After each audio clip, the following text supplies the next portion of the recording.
Hi மக்களே, வணக்கம், good evening. இங்கே பாருங்கள், இது என்ன ரசம்னு கேட்குறீங்களா?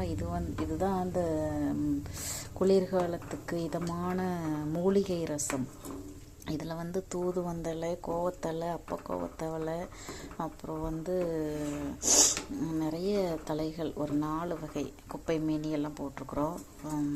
இது இந்த குளிர்காலத்துக்கு ரொம்ப ஏற்றது. சளி அதிகமாக பிடிக்காது, காய்ச்சல் இதுக்கெல்லாம் ஏற்றதான ஒரு மூலிகை ரசம். இது எப்படி இந்த இலைகளை எப்படி நீங்கள் கண்டுபிடிக்கிறது அப்படின்னு சொல்லிட்டு நான் உங்களுக்கு வீடியோவில் அந்த இலைகள் ஒவ்வொன்றையும் தனித்தனியாக நான் போடும்போது கம்பல்சரியாக உங்களுக்கு வீடியோ எடுத்து காமிக்கிறேன். இப்போ நீங்கள் இந்த மாதிரி இலைகள் தெரிஞ்சிச்சு அப்படின்னா கண்டிப்பாக மிஸ் பண்ணாமல் இந்த மாதிரி ரசம் வச்சு குடிங்க. தெரியாத அதாவது இலைகள் இருக்கும், சப்போஸ் இந்த மூலிகை இருக்கும், ஆனால் இது பேர் தெரியாது. அதனால் நிறைய பேர் மிஸ் பண்ணுவாங்க. நான் உங்களுக்கு இதில் என்னென்ன சேர்த்திருக்கேன் மூலிகைன்னு சொல்லிட்டு உங்களுக்கு கம்பல்சரியாக கண்டிப்பாக நான் வீடியோவில் காமிச்சு தரேன். Thank you friends.